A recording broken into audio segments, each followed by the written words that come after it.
যখন কোনো মেয়ের বিয়ে হয়, সে সাধারণত স্কুল থেকে ঝরে পড়ে এবং তার শ্বশুরবাড়িতে সারাক্ষণ সাংসারিক কাজে ব্যস্ত থাকে। শ্বশুরবাড়িতে তাকে কোণঠাসা করে রাখা হয়। সে যৌতুক সম্পৃক্ত সহিংসতা সহ সব ধরনের নির্যাতনের শিকার হয়। বাংলাদেশে অবৈধ রীতি হওয়া সত্ত্বেও যৌতুক দেওয়া কনে পরিবারের ক্ষেত্রে এখনও প্রচলিত। যৌতুকের দাবি বিয়ের পরে অব্যাহত থাকতে পারে একজন কিশোরী কনের জন্য, এমনকি তার শ্বশুরবাড়ির লোকজন সহায়ক হলেও সন্তান ধারণ ও বাচ্চা প্রসবের ক্ষেত্রে অধিক স্বাস্থ্য ঝুঁকি থাকে। অধিকাংশ কিশোরী কনে ও তাদের পরিবার প্রজননের স্বাস্থ্য ও গর্ভনিরোধ বিষয়ে অজ্ঞাত অথবা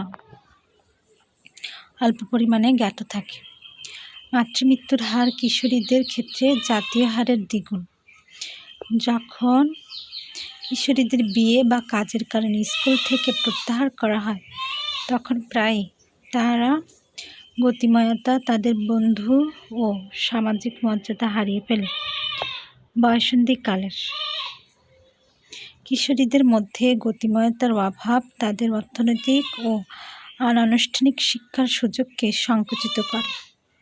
অধিকাংশ তাদের স্বাস্থ্য বিষয়ক তথ্যের অভাব থাকে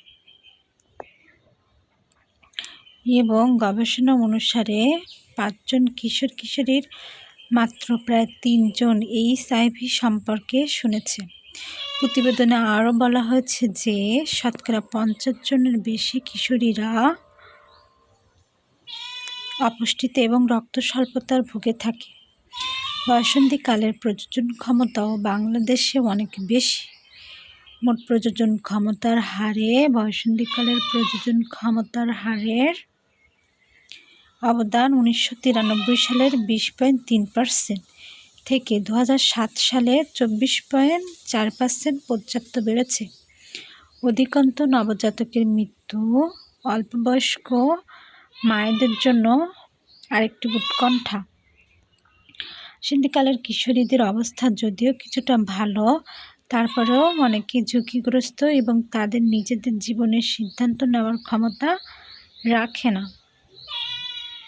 বালকদের অনেকেই যারা বিদ্যালয়ে যেতে পারে না বা যারা বেকার, তারা সামাজিক ও স্বাস্থ্য বিষয়ে অসচেতন।